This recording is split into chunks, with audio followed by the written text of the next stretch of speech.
Arg.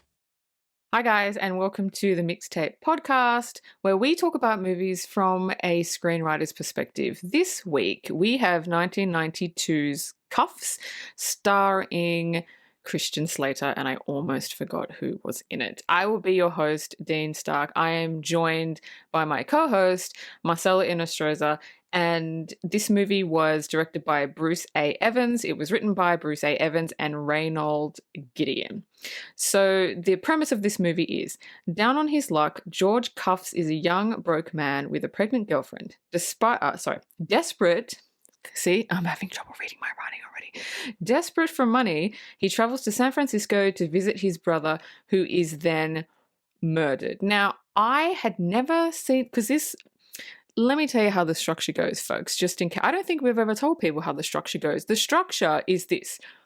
We, alternating weeks, we pick movies. So Marcelo picks a movie, I pick a movie, and then we just alternate week to week to week to week. This was Marcelo's pick. I've never seen this movie. I mean, I feel like it's a classic. It's a Christian Slater 90s classic, and I've never seen this movie. I had always seen it in the VHS store because it has like this blue cover, but I'd never actually seen it. So this is my first time watching it, and yeah, I liked it. It's not the kind of movie I would watch, but I thought it was pretty good. I mean, look, I like 90s movies anyway, so I thought it was pretty good. I thought it was funny here and there, but if you've seen it and you're a fan of it, here we go. So the opening scene. Christian Slater. He plays George Kuffs. He's in his living room dancing with his girlfriend Maya, who is played by, and people might know the name, Milla Jovovich. Yes, it's Milla Jovovich. She's in this movie. She looks very, very young, but they're dancing together. She is in her underwear. He's just in a pair of track pants or sweatpants, as the Americans like to call it. It sets it up. They're happy. They're dancing. They're young. They're in love.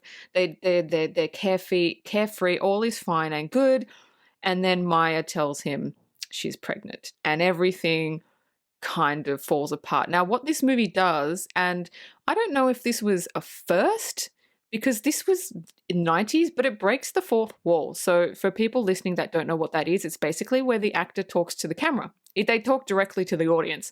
And breaking the fourth wall is done more and more now, I think, than in the 90s. I don't know if this was the first movie to do it. Probably not. It's the first movie in the 90s I've seen do it. But Christian Slater turns to the camera and starts talking to the camera. And I was like, oh, I didn't know he did that in this movie. So that was a nice surprise. And basically he's saying, it's a way for exposition. And I think, it can be used good or bad. He tells the camera, he's known this chick for 6 months. He's got women to do, places to see. So it sets it up like he's just a scumbag. But he's like 21 years old. He doesn't want a baby. He wants to go around with chicks. Like that's all he wants to do. So anyway, he's looking at the camera and he's like, she's going to come up and she's going to ask me what I think about this baby stuff. And I don't know.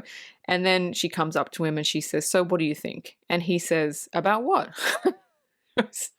So he really does not want to fucking deal with this. So anyway, I thought that was a good opening scene. It shows Christian Slater sets him up to be a bit of just a 21-year-old guy, sets up the girlfriend, sets up the pregnancy, sets up the fact that kind of he doesn't want to do this.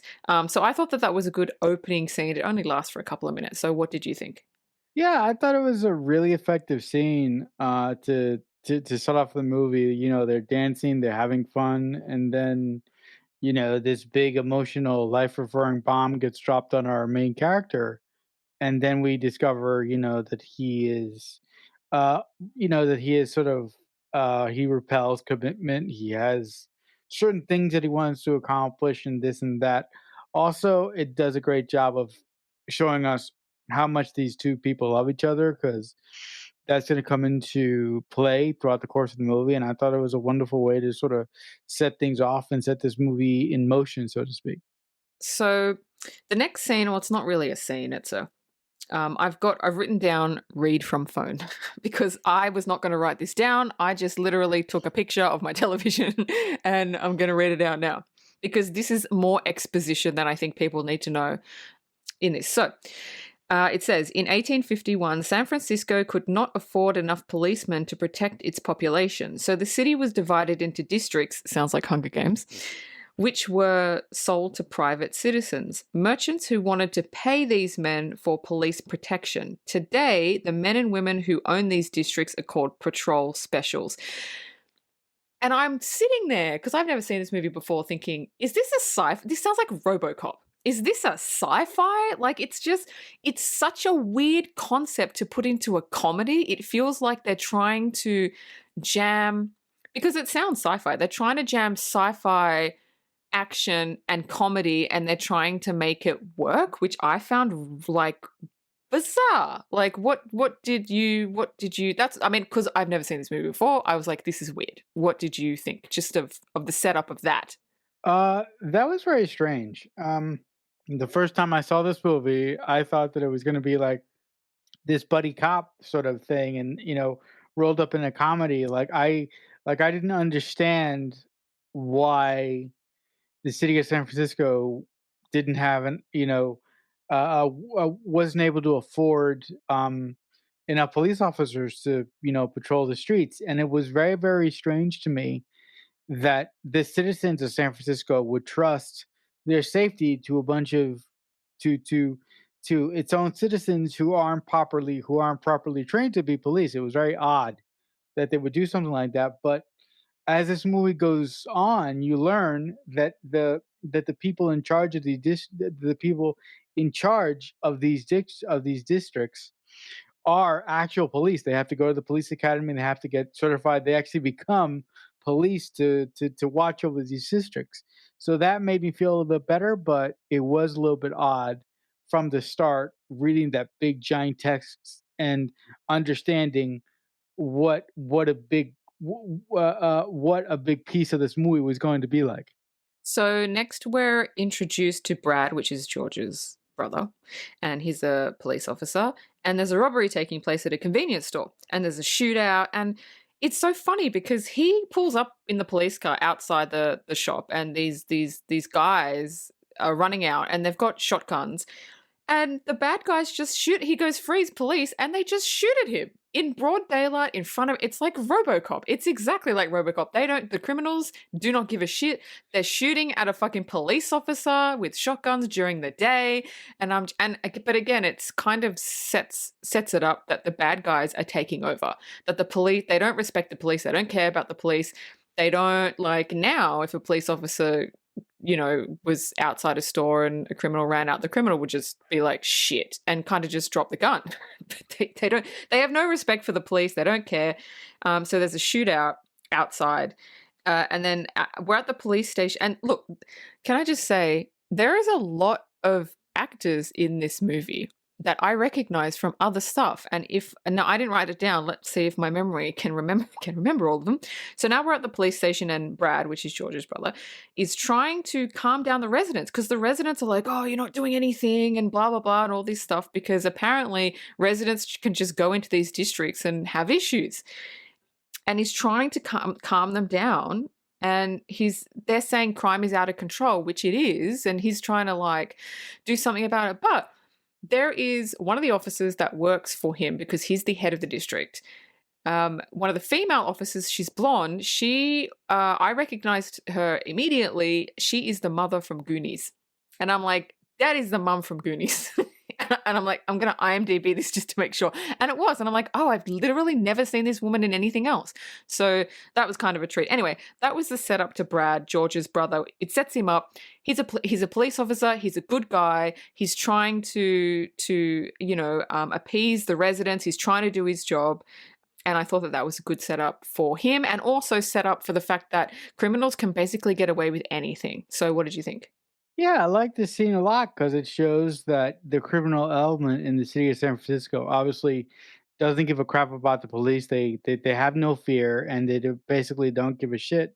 And also, it did a nice job of showing us how the people who give power to the people who it also did a nice job of showing us how the residents are able to just show up at the police station and just throw random complaints about the people, at the people who they a point to take care of their district. So I thought it was a very, very efficient scene in terms of story and pushing it forward. Now we're back with George, which is Christian Slater, and he's outside his brother's like precinct. It's called Patrol Special Office. He's standing there, he's talking to the cameras, breaking the fourth wall again, and he's saying he's here to see his brother on his birthday. He's in San Francisco, and but he's here. He's holding a turkey, and he's like, "I'm going to cook my brother a turkey because it's my brother's favorite food. But I'm going to ask for a loan." So basically, again, it sets up his character as he's the kind of person that has to butter someone up in order to ask, like put them in a good mood, and then he'll ask for it, and hopefully that's better. I don't like people that do that. Just FYI, if you're gonna ask, just ask. You don't need to butter me up. But some people's thinking that's the way you go. So anyway, he goes to cross the road. He trips and he flings the turkey out of his hands, and the turkey basically gets run over by a truck. And he was like, "Oh well." I didn't see really any relevance to that whole thing. Like the first bit he says where he's here to see his brother, blah, blah, blah, but the whole turkey getting smushed by the truck, that had no relevance to anything, I thought. No, you know what? I think the turkey bit was just to set up another bit later in the movie, and I think it was just something to occupy Christian Slater's hands while it was giving us the exposition through the voiceover. But in the moment, it really had no bearing on anything. Yeah, exactly. So now we cut to George and Brad, and they're at like a Chinese restaurant, and the Chinese people are singing happy birthday to him. And then basically George says, yeah, I need a loan. And his brother says, how much? And he goes, 4 grand. And his brother just looks at him and just like laughs. Like he doesn't even need to say no. He just like laughs like, oh my God, no. So now we're at the Chinese restaurant where it's at night. They're walking down the street, and his brother asks him, he goes, look, if you want money, work for me. Be a patrol officer, like go do your training, and then you can just work and you can get the money. And George basically goes, I don't want to do that. Like, I don't want to do a 9 to 5 job. I don't want to get stuck in that routine. I just want to get a lot of money and like live my perfect life. Again, setting up his character as someone that just doesn't want to do the hard work, wants the easy way, has no interest in doing anything with his life. But again, he's 21, so it kind of makes sense. And then his brother tells him that, a gangster offered him money to basically look the other way, but he didn't take it. And that again sets up his character as, he's an upstanding police officer. He's not corrupt.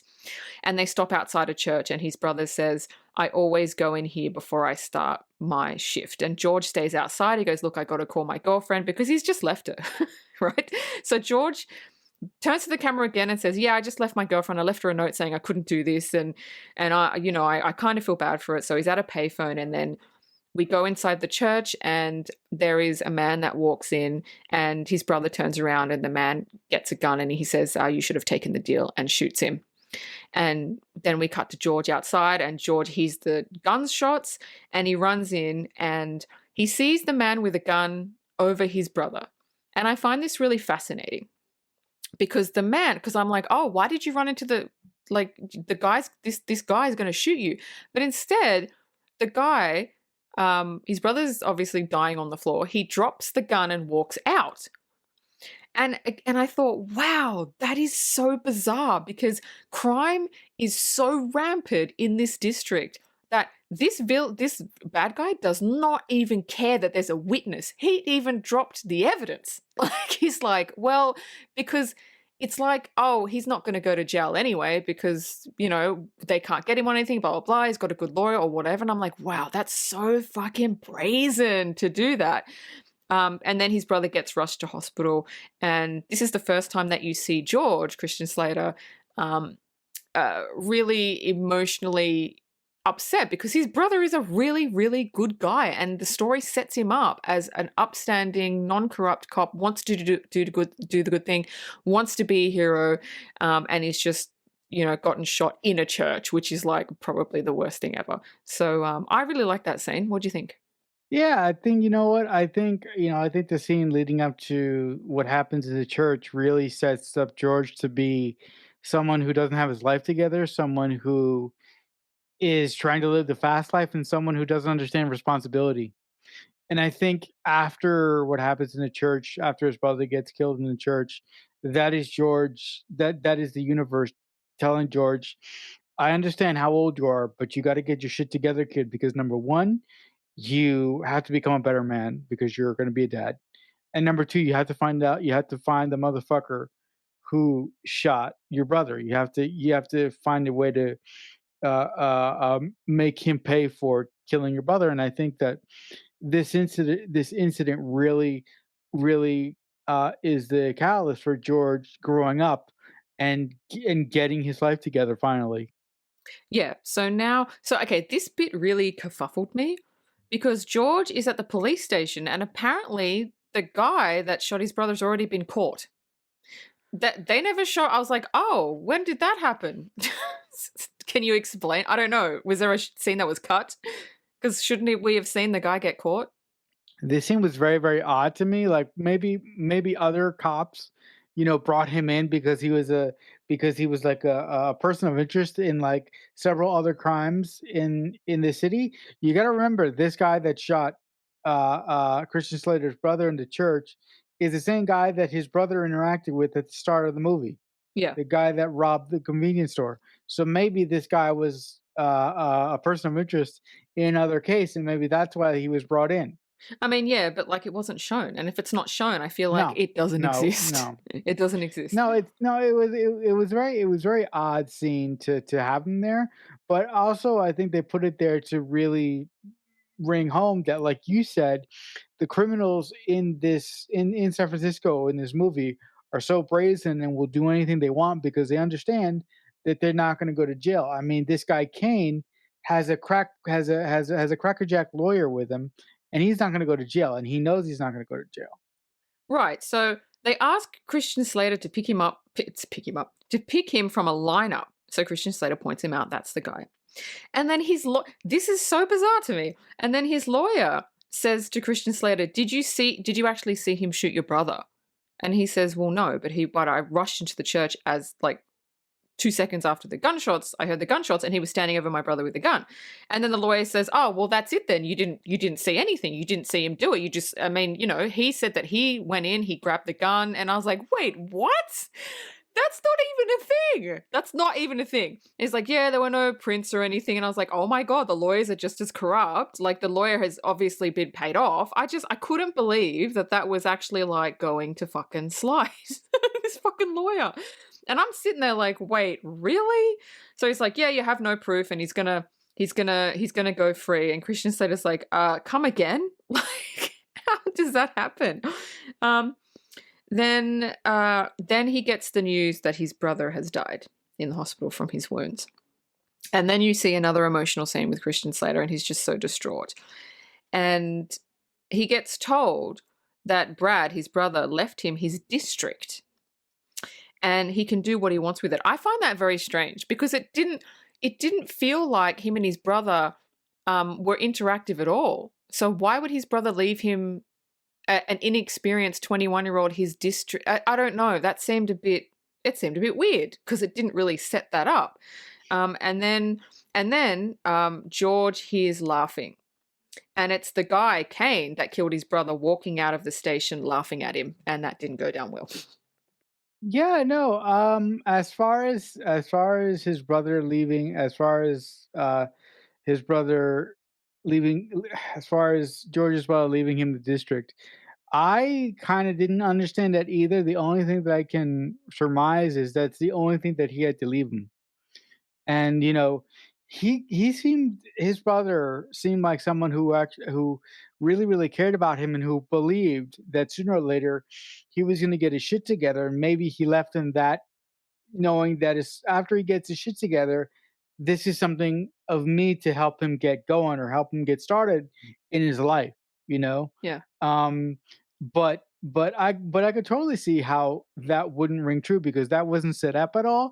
And the other thing that we have to consider is before his brother got shot, George, that's Christian Slater's character in the movie, was a dropkick. He was a 21-year-old dropkick who had no sense of responsibility, who just left his girlfriend, and who came to San Francisco to mooch off his brother on his brother's birthday.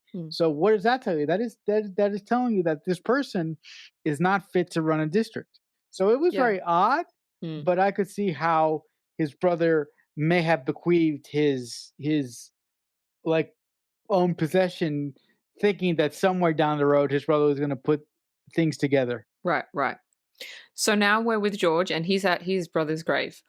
And as he's leaving the cemetery, he bumps into a man called Sam Jones. And Sam Jones, and weirdly enough, I actually went to school with someone named Sam Jones, and he was a dick. So I could fucking relate.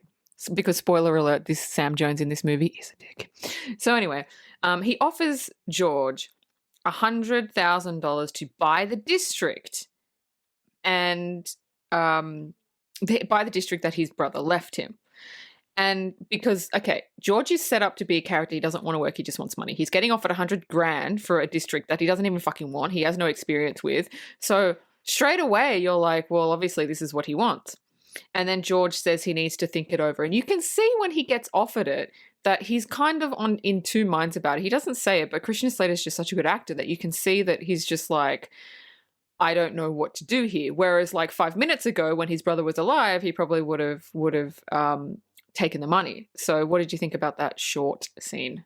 I thought it was very disrespectful of Sam Jones to come and show up at a cemetery Oh yeah. and basically say, "Hey, you, I understand that you're going through a hard time right now, but I want to buy your district that your brother left you." I thought it was very disrespectful for him to do that, and that's a very, very telling character point that Sam Jones doesn't give a shit about anything. He just wants money.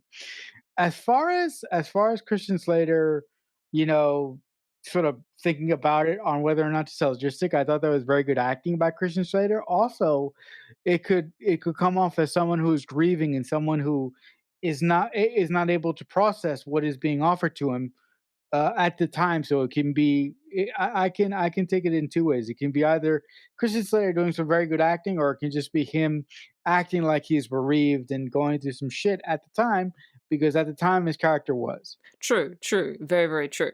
So now George is back at his brother's patrol office. And one of the officers comes up to him and he goes, "Listen, I've got some money. I want to buy you out, because I'm the kind of senior officer here. And, obviously you don't want to run the district. I'll do it." And Christian Slater goes, "Oh, no, no, I'm not going to sell it. I want to keep it. And I'm going to go train at the academy and I'm going to learn the job." And this officer is fucking pissed. And he's like, "I am not going to work for an inexperienced child," which is kind of understandable because this kid is 21 years old. He has no idea about policing. I wouldn't want to take although I have done jobs where I have taken instructions from people that are far less experienced from me, and let me tell you, it is not fun. It is one of the worst things you can experience in a job, and you've just got to sit there, bite your tongue, and go, "Yes, I'll do that. I'll do that, you idiot." So anyway, so that was a short scene. The next scene is Christian Slater. I thought this was really funny. There's a montage of him doing the training academy.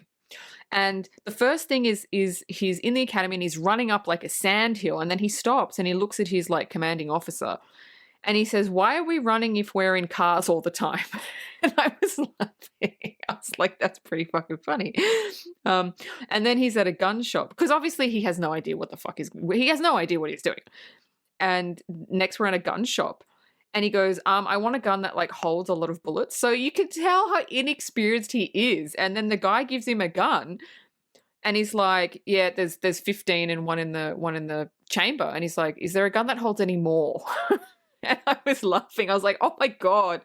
I mean, it's just like I love it. It's not just a random montage. It's a montage that sets him up to be so inexperienced. Like he can say it, but this is showing how inexperienced he is. But now, after the montage, we're at a shooting range, and he's shooting the target, and he's actually really good. He says, "I've never shot a gun in my life," and the guy that comes up to him, that says, "Oh my God, son, you're a really good shooter," is actually, for any of my geeky friends out there, General Hammond from Stargate SG-1, which is weird because I'm doing a rewatch of Stargate SG-1, so I'm like pointing at the TV going, "Hey, that's General Hammond. I know who that is." So anyway, what did you think about those scenes? I like them. I quite like them. Yeah, yeah, I thought those scenes were very, very effective, and I'm really glad that the writer put them in there because, like you said, it shows how inexperienced George is, and it shows how in over his head he is. Like, I just, I particularly like that scene when he goes to the gun shop and he goes, "I want you to give me the biggest gun possible that holds the most bullets." And that scene when the guy hands him over the Beretta and he says, "You got 15 shots in the mag and you got one in the pipe." And he goes, "Is there one that holds more?" Like you, I was laughing my ass off. But I think the writer of this movie balances it off by saying George is very inexperienced by not knowing these basic things, but they did give him a skill to show us that he has the capability of Mm, becoming a good police officer. mm. He has to just he just has to learn these ins and outs that he has to work on. Exactly. So moving on, this is when I feel like the story really gets into gear. So George gets introduced to his new chaperone, Ted. And again, Ted, if you don't know who the actor is, he was the villain in Ghost. And I always remember his face. And I was like, oh, he's from Ghost. This is what I mean. Like, there's so many, like, little people in this movie that have been in, like, other shit. So this is his new chaperone. He's not happy. He's like, why do we need a chaperone? And he's like, the commanding officer is just like, yeah, you're inexperienced. You need someone. You can't just go fucking half-cocked. Ted turns around and he tells him if he does anything to make him look bad, he'll break him in half. And I thought that this line of dialogue was so funny because Christian Slater turns to him and he goes, "Do you get laid much, Ted?" And Ted has this confused look on his face and he goes, what do you mean?" And Christian Slater goes, "What do I mean?" And I was like, oh my God. So again, it sets Ted up as like, "Don't mess with me." But then when Christian Slater says that, he gets confused. So he's kind of a dummy. So he wants to make a good impression, but he's a dummy. And I thought that was quite good. And as they go to get in the car, George excuses himself. He goes, I'll be back in a sec. He runs up to the narcotics division and he goes, "Listen, I've just had a death. My brother's just died. I need something to help me sleep." So the guy gives him sleeping pills and he's making a coffee. And he puts in he breaks the pill in half and he puts in like the powdery substance. And then he goes, "Oh, but Ted's a big guy. Maybe that's not enough." And then he puts in like 5 pills. He doesn't even bother to like crack open the case. He just puts it in the coffee, like all of them. And I'm like, dude, 5 would like, I don't know if that would kill him, but that would be bad. He would either go to sleep for about 3 days or it would literally kill him. I'm like, fucking hell. Like, from someone that's taken like one, like if I'm going to take a sleeping pill, if I ever do, you take one and one is like definitely enough. But like he put in like 5 or 6, which I thought was funny. And then he gets back to the car and he goes, "Hey, you want a coffee?" so anyway, that turns out actually really fucking funny. So what do you think? Yeah, the introduction of Ted in this movie is really cool because, like you, he's the actor from Ghost. And anything that he's in, I don't even know his name. I just know him as a ghost guy. Um, but Yeah. yeah, you're right. You're right. He's a guy who is on he's on suspension for something.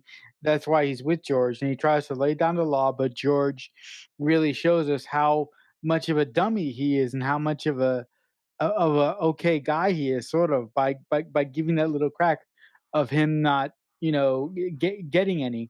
The fact that George was able to go up to narcotics and get the guy to give him some pills just like that was really suspect. Because when I was watching this movie for the first time, I'm like, did he give him drugs? Yeah, you I'm don't, like, that's oh, not, narcotics division is not a pharmacy. yeah, yeah. So I'm like, did he like give him like marijuana pills? I'm like, that's very, very odd. So when I saw Christian Slater, break that one pill and pour it into the coffee, I'm like, okay, this is fine. Mhm. But when he poured the rest in there, I was like, dude, you're gonna kill him. Yeah. So I basically thought the same thing that you did. Yeah. So next we're in the car and George is driving and he keeps looking over and Ted has not touched his coffee and he's like, "Ted, do you not want your coffee?" And Ted goes, "Oh, I drink my coffee cold." And Christian Slater's just like, "Of course you do." Like, fuck. Now he's got to wait for the coffee to fucking cool down. He's like, "Oh, for fuck's sake." But I guess it gives it enough time for the capsules to dissolve, I guess. I don't know. So then they're driving the car and George sees the man Kane who killed his brother. So he turns the car around, nearly gets hit by a fucking bus. Ted's yelling, "Stop the car, stop the car, stop the car." Like, you cannot go after him. Like, he's fucking pissed. So, and this scene was quite funny. Christian Slater stops the car. And then there's this scene that happens where Ted is just berating George. And every time he says the word fuck, it's bleeped out. And I'm like, what? It was like he says fuck, fucking, fuckhead, like about 10 times in this conversation. Not even a conversation, he's like yelling at him. And then Christian Slater, George says like something like, "Are you done?" or something like that. And then Ted turns around to him and says, "Fuck you."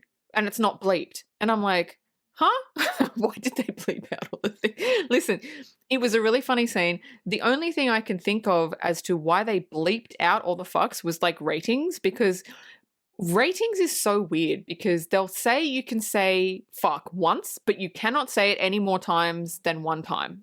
And it's just really bizarre. I don't know if that was what it was, but it sounds like that's what it was. But that scene was so bizarre to watch, although I did find it quite funny.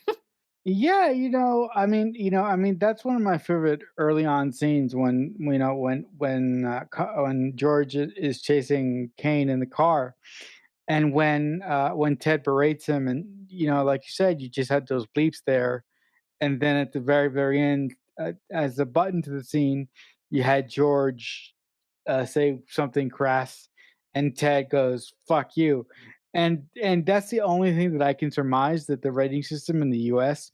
with a PG-13 movie, you're only allowed one fuck. So maybe Yeah. that's funny. You're only allowed one fuck. Yeah, so weird. Um, so maybe with that in mind, that's why they did it like that. That's why they had Ted go on that amazing rant and just bleep him for like 10 minutes, Mm. and then say the only fuck that they had to give for that button for George. Also, uh, for 13 for a PG-13 movie, you are allowed to show one nudity scene, but that's it. Oh my god, rating systems are so fucking bizarre. No matter what country you're in, they're bizarre. Yeah. So anyway, Yep. the next scene is they get out of the car and they don't like each other. And they start beating the shit out of each other. There's this scene, Christian Slater punches Ted punches him back, and they just beat the crap out of each other. And then other officers show up and they're like, "Is everything okay?"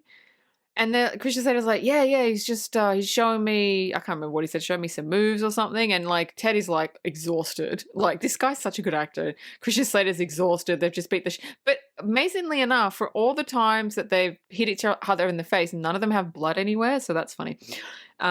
So yeah, they've beat the shit out of each other. They're like, no, everything's like totally fine and stuff You like that. know, Yeah. you know, if I just could have, Yeah. sorry, just have one thing to say about this. Yeah. That's always one thing in movies that really bothers me when people beat the shit out of each other and they don't have any bumps or bruises or cuts on their face. It really irks the fuck out of me when that happens. You know, that does irk the fuck out of me, but what irks me even more is that if you punch someone, like really punch someone, usually they won't get up, right? But in movies, oh my god, the beatings people can take in movies is exponential, like honestly. And I'm like just with this scene, the amount of times that Christian Slater punches Ted, like the fact that he kept getting back up, I'm like, are you fucking Rambo? Are you who the like it? That really weird, because if somebody punched you, you probably wouldn't get up. Like especially if the guy punched you, like it would shatter your nose. It would probably fracture your chin, and some teeth would come out. Like I don't know, but hooray for Hollywood. Anyway, let's move on. So they're beating the shit out of each other because Christian Slater wants to go after Kane, and Ted is like, no, fuck you, we're not going after Kane. So anyway, after they beat the shit out of each other, and the cops come and they're like, is everything okay? And they're like, yeah, no, he's just showing me some moves. Now they're friends.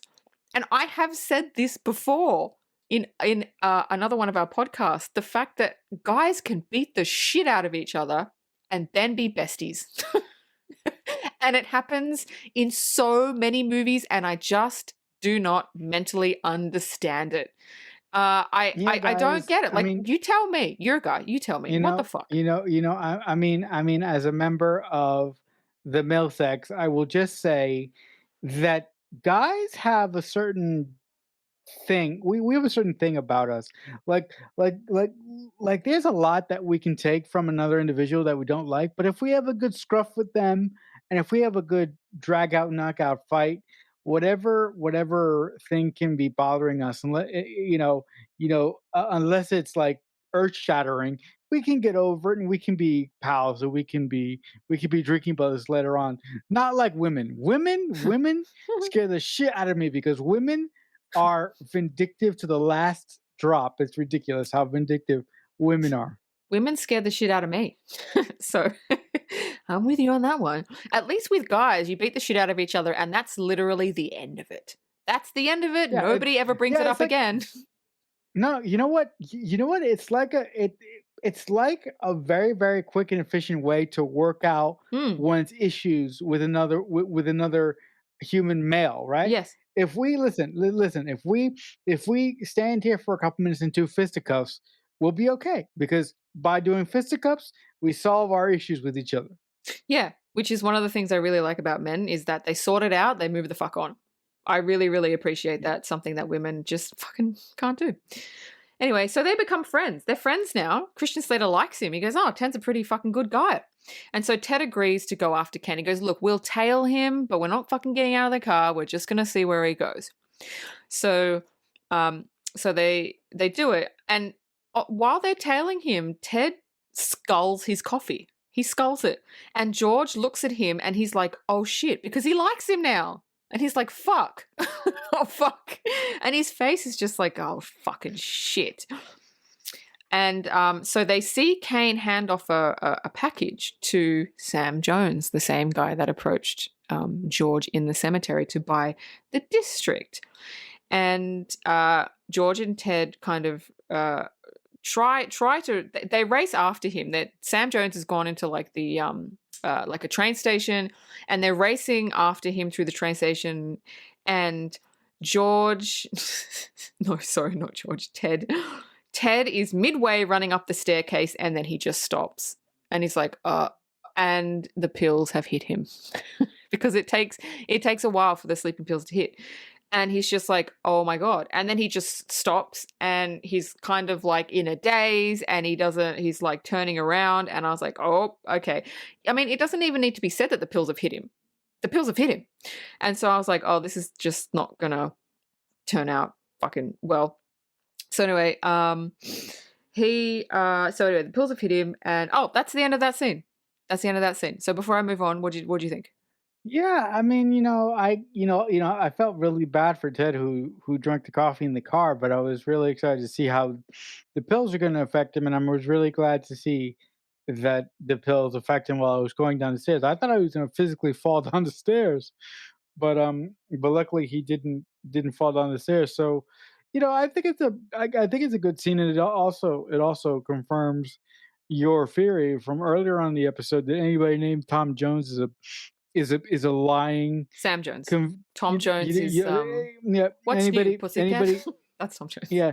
Anybody knew anybody who is no, is it Sam Jones, right? Sam Jones. You just Yeah, told me, yeah, right? yeah. Sam Jones. Yeah.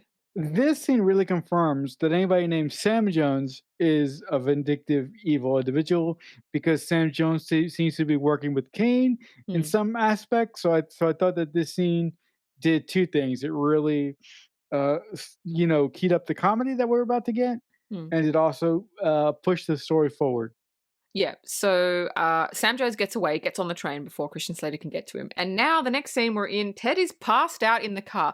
How he got back to the car is fucking beyond me because once those pills hit, you're fucked. Especially if you've taken 5. There's no moving around. You are fucked. So he's passed out, or he's semi-passed out in the car. He keeps kind of waking up and going, it's like a zombie.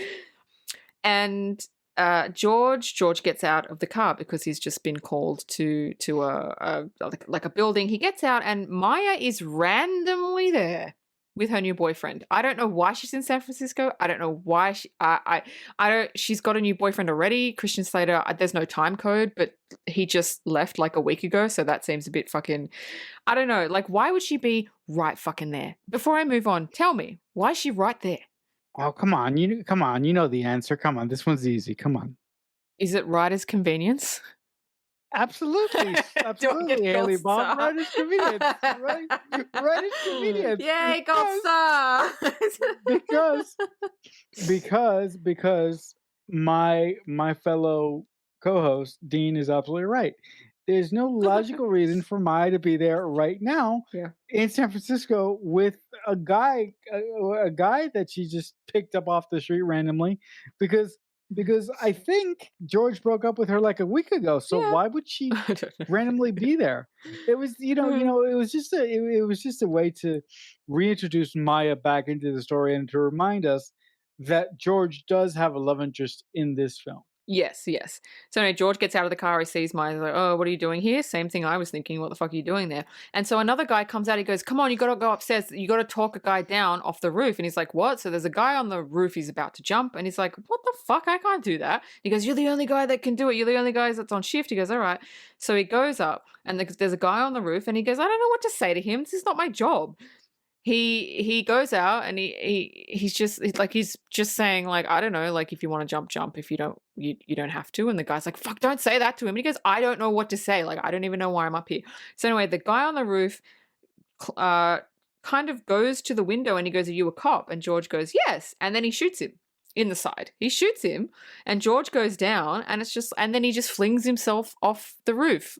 I thought that was a bizarre scene. I didn't know who that guy was. I don't know why he hates cops. And I don't know. I found it weird. It made no sense. Yeah, no, and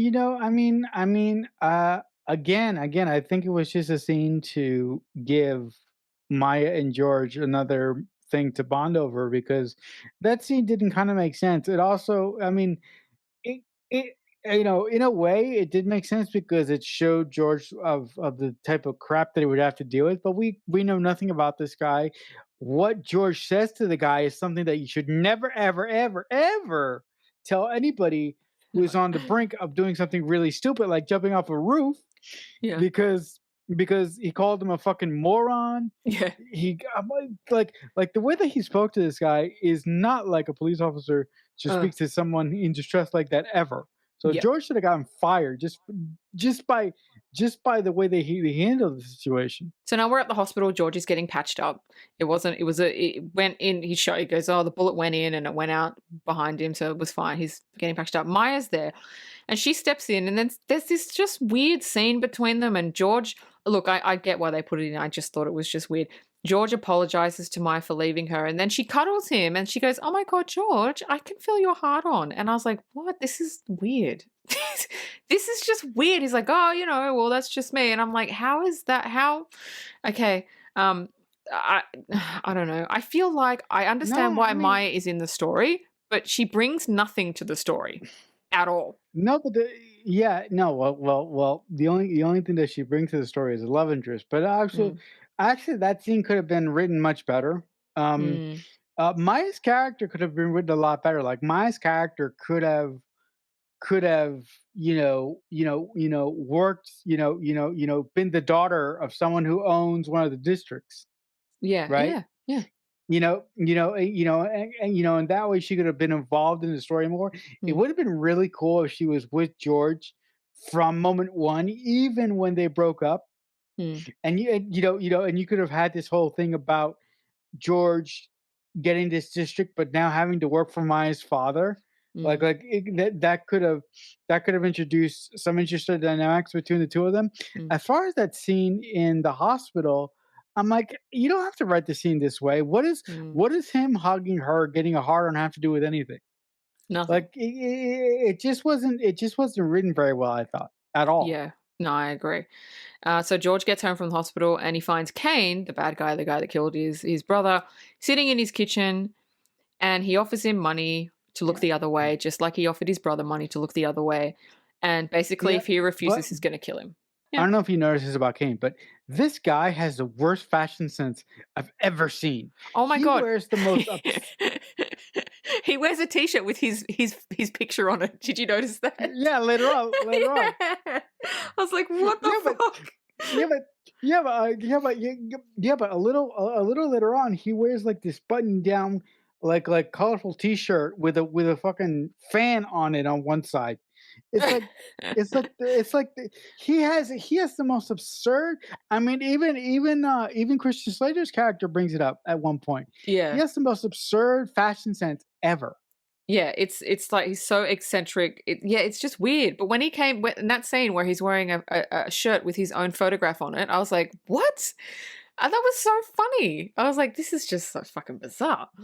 Um, so anyway, Christian Slater's character basically accepts the money because he takes the bag. He's like, "Well, I don't want to die, and what can I do? I don't want to end up like my brother."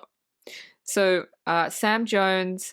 Next, we're with Sam Jones. He gets in his car, and George is in the back, and he kind of jumps up from the back seat, and he's telling him he knows him and Kane are working together, and he knows they killed his brother, and he knows all this shit. And I don't know if that was necessarily like the smartest thing to do to like a I don't know, a cartel member or whatever, the bad guy. But I don't know if I like this scene because it was just a bit. He is a police officer now, and I don't know if he should be breaking into cars. I don't know if that was the right thing to do to let the bad guy know that he knows. I feel like that's just putting a target on his back. I don't know. I don't know about that scene. What do you think? No, I think no, in the in the grander scheme of things, I don't think this was an intelligent thing to do because he was already on Kane's radar.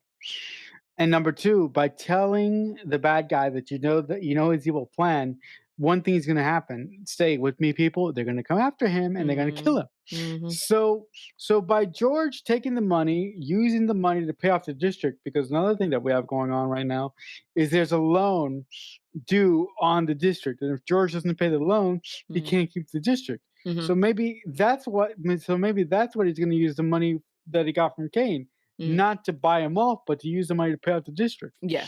Yeah, but I don't think that that was a smart move at all. I don't understand why the writer did that. As a matter of fact, George actually acknowledges the fact that he's not too sure about why he told the bad guy that he knows his plan because shit could happen. Mm. But that happens later on in the movie. But again, I didn't understand this scene at all.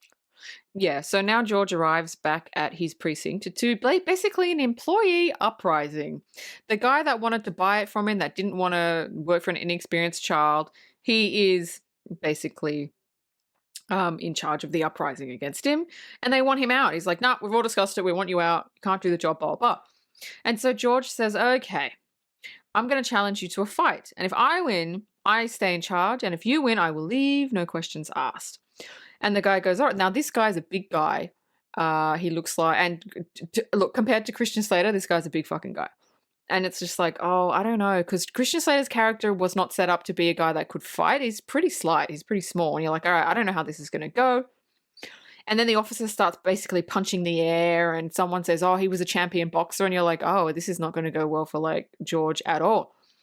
And then George takes his jacket off and then kicks him in the balls and punches him in the face. And he goes, all right, I'm staying.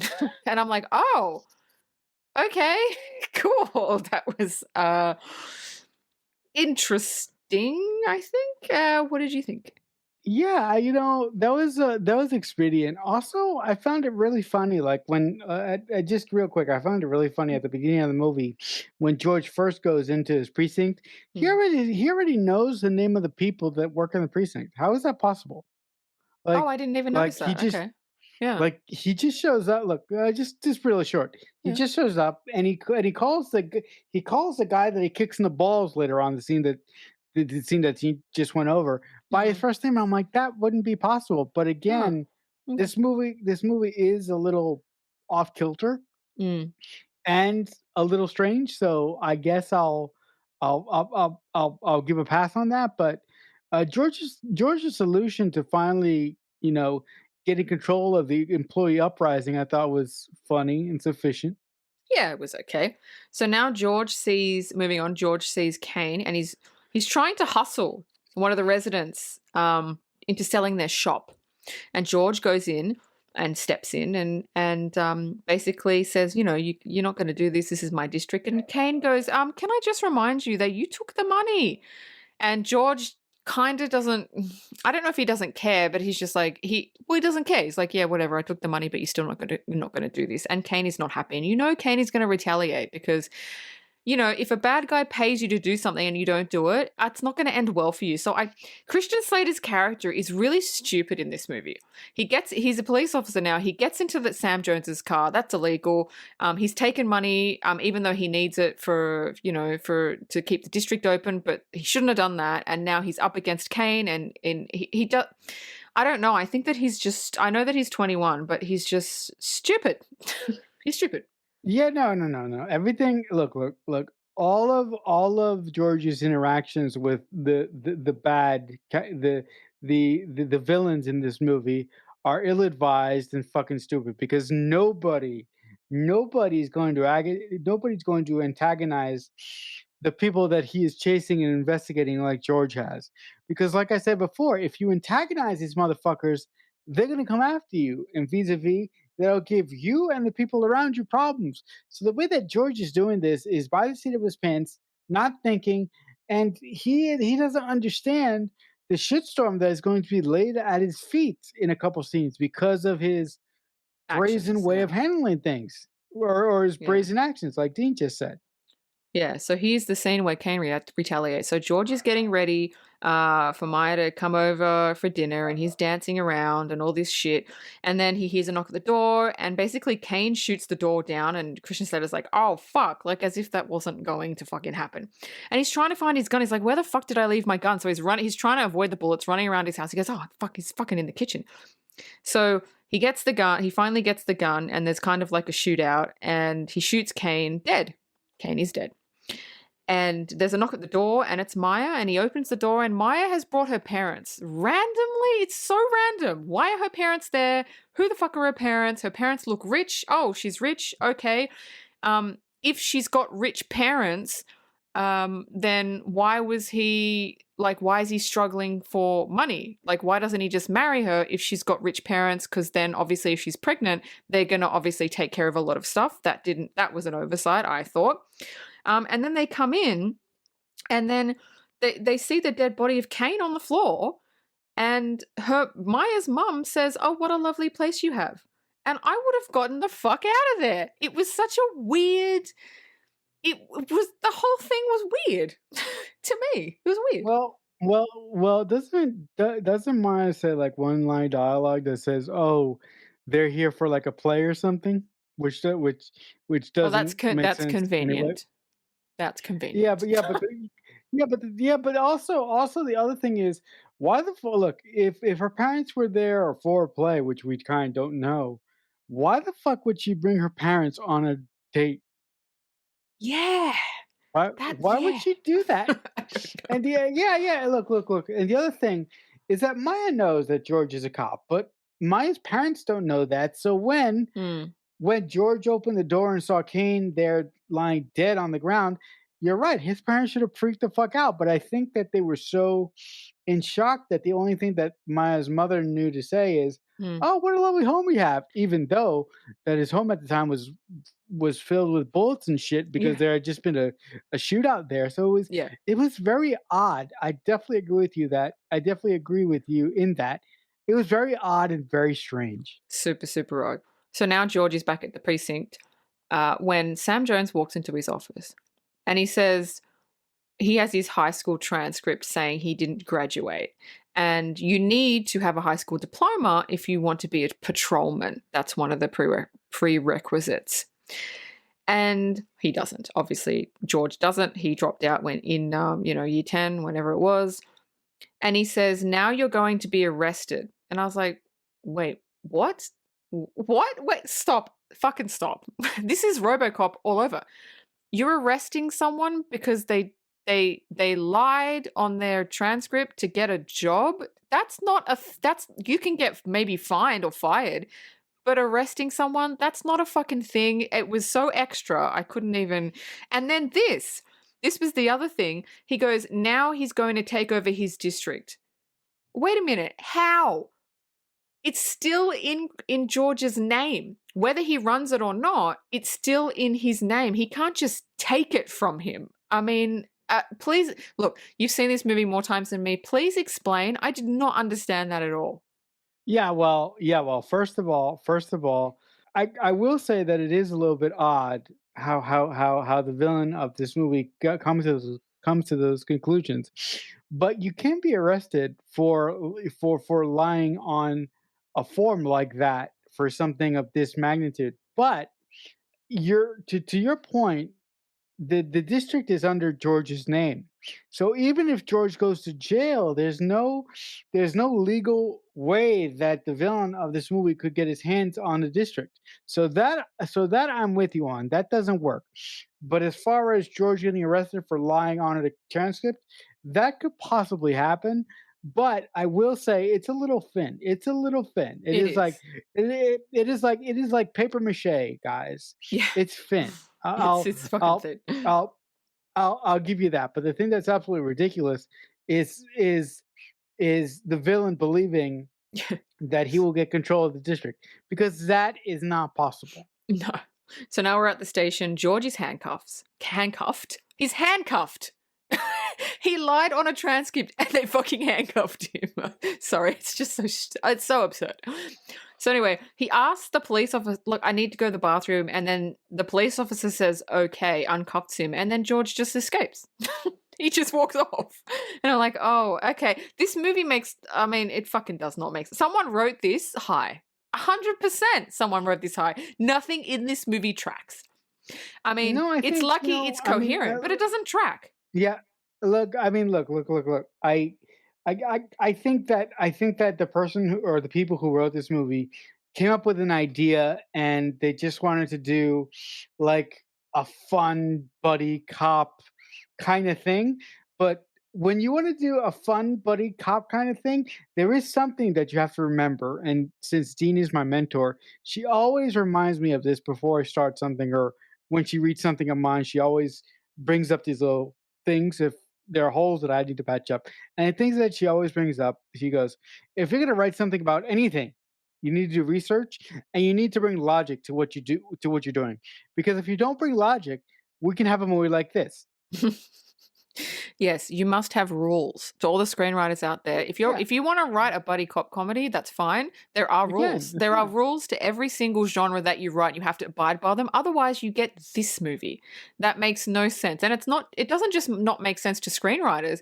Anybody with a brain watching this, there's a lot of stuff that happens in this movie where it breaks all the rules. And if that was how it was supposed to be, the intention, then that's fine. Then I don't have an issue with it.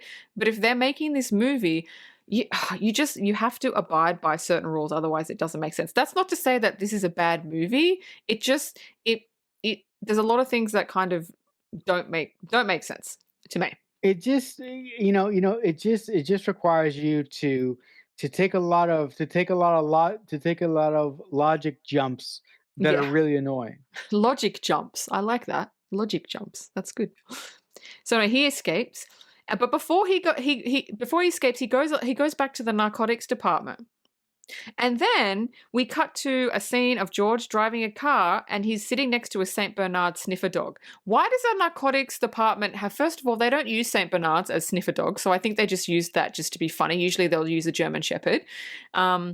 So that was just a bit okay, but the Saint Bernard is pretty fucking cute. So I was like, okay. I don't know why they would give it to him, considering he doesn't work there anymore. That was just, here, just fucking have a dog. And also, I hate to be a stickler for rules, but usually sniffer dogs, they've got like a coat on them, like they'll have like a vest or something to say that they're a sniffer dog. I don't know. It's just fucking weird. That was weird. So anyway, he goes to Ted's house and he's knocking on the door. He goes, Ted, I need you to back me up. I'm going to, where I think Sam Jones is. I need you to back me up. And Ted is like, get the fuck off my property. Like I got suspended because of you. Like Ted just says no, blah, blah, blah.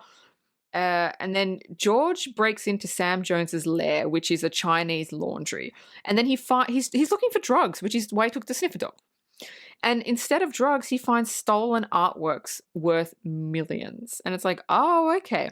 And then because George is stupid, Sam Jones catches him. And George is now tied to a chair with a tape across his mouth next to the dog, who's just sitting next to him. And there's a bomb. There's a bomb. I don't know why there's a bomb. I don't know. I don't know why he left George alive. I don't know what is a bomb. Marcelo, this movie, I can't. So anyway, sorry, I'm not finished. I'm finishing with this scene.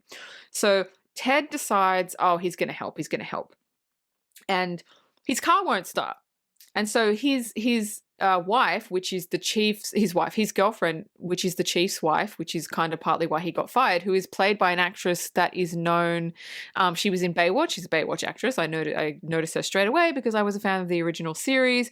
She says, "Take my car," but it's the chief's car because she's the chief's wife, right? And he's like, "I can't take that car." She's like, "No, no, just take it," because his won't start. So he takes it. He goes to the Chinese laundry because he he knows George is going to be there, and he's tapping on the window and he's like, "George, you in there?" And it's all closed up and he can't see anything, and George is in there and he's trying to get the dog to bark. So I don't know, he's speaking through the duct tape on his mouth, and there's like subtitles to show like what he's saying. So anyway, he gets the dog to bark, and Ted kind of breaks in and he's like, "No, no, no, there's a bomb, there's a bomb, there's a bomb." And he's like, "Huh?" And then they all jump out the window. The dog jumps out the window. The bomb goes off. And because Ted has parked the chief's car outside of the Chinese laundry, the car goes kaboom as well. And this is so funny. Ted has a meltdown. He's like, "Oh my God, it's the chief's car. Oh my God." And then he starts crying, and then he starts having a fucking hissy fit. Like, "That's the chief's car. It's the chief's car." And Christian Slater's like, "Who cares? It's the chief's car." That was the best part kind of about that scene. But I just thought, like, why would you put I don't know. I mean, he's a bad guy, right? I don't know. But you explain. You fucking explain. Yeah, I mean, look, I think the villain's intentions by putting the bomb in the laundry is to kill two birds with one stone, to get rid of his operation because he was clearly wrapping it up, and number two, to kill this prick inside by the name of George. Um, Ironically, why he chose to put him in there, leave him in there, tied up to a chair, and why he just didn't blow him away right when he found him there. I don't know. That is writer's convenience. But the other thing that I found really dumb and stupid is the fucking dialogue that Christian Slater has is with the subtitles and the tape thing that was just stupid to me. Yeah. The Ted saying George like 50 fucking times outside of the laundry Yeah. was driving me nuts as Me too. well. And when he finally goes in, Ted is like kind of walking towards Christian Slater when obviously there's something wrong, and Christian Slater says, "Come on, come on, come." Like, why wouldn't you run if I you see know. your friend tied up in a fucking chair? I know. Like, there's so many things about this scene that don't work. Yeah. It was like the writers were trying to be funny, but what they came up with wasn't funny. No. Although that seeing the Chiefs car go up in bloody pieces and seeing Ted freak the fuck out was the only funny thing about the scene. True. So Ted and George, they're on a mission now. They go to the gun shop, they buy guns, and they're after Sam Jones. So they find, I don't know how, but they somehow find Sam Jones doing the handoff of the artwork and getting the money on a rooftop. Don't know how they knew Sam Jones was there. Do you know? No, I have no idea. Okay. I don't know. Okay. I don't know if they if they like mention it or if it's said by the bad guys at one point. I have no idea how they find them. Me neither. It's writer's convenience once again. So there's a massive epic. Yep. There's a massive shootout, and then George kills Sam Jones. He shoots him. He kills Sam Jones, and then he just walks off. And the very last scene of the movie is George, and he's holding a baby, and it's his daughter. And he says he's talking to the camera. He says he married Maya, and he did his high school equivalency exam, and he passed it, so he gets to keep his district. The end. That's the end. Do you want to do your trivia? Yeah, sure. So, the trivia is, where is it? This script was specifically written for Christian Slater. And he did, look, for all the movie's faults, yeah, he did do a good job, I thought. Yeah. The original, yep, sorry, go. This is not my favorite Christian Slater movie. That is Broken Arrow. It's a John Woo movie. Yeah. But this movie is okay. Yeah. The original title for this movie was Gun for Hire. I don't know. No, I like Cuffs better. Me too. And the last piece of trivia, which when I saw this, I actually couldn't believe. I mean, I guess, look, I know that they do it sometimes, but it made me not like the movie. This actually made me not like the movie. It made me not like the director at all. So Mila Jovovich, I thought, oh my god, she looks so young. She was 15 in the movie when Oh, they shot it. And Christian Slater was 22. And the scenes that they had ooh. together, her in her underwear, them making out, and her in the hospital saying, "Oh, you've got a heart on." She's 15 years old. I have a fucking issue with that, a big issue. So, Why? no. First of all, why would you cast somebody who is that young to do scenes like that? That doesn't That's what I mean. what like why would you do that? And first of all, why would Mila Jovovich's parents let her be in something like that? That's what I mean. That's Because when you're exactly. 15, Yeah. because when you're a 15-year-old actor, you are not in control of your own career. Your parents are in control of your own career at that point. Yeah. I'm going to close the show now. We're going to say bye-bye. We're going to say bye-bye for another week. And if you would like to email us, you can. You can email us at themixtapepod at AOL.com. You can email us anything. You can email us hello. And that's it. You can email us, I fucking hate you. That's fine. That's fine. We like the haters too. You can email us anything. You can email us a request if you want us to do a movie that you like and you want us to tear it apart, tear it to bits. You can do that too. Up next week, we have a classic, a cult classic, Saturday Night Fever. Yes, we're doing Saturday Night Fever next week, so be sure to join us for that. And remember, this is my meditation soft voice. Remember, if anyone is kind enough to make you a mixtape, that must mean that they really love you. The Mixtape Podcast is a Balloonhead Productions presentation.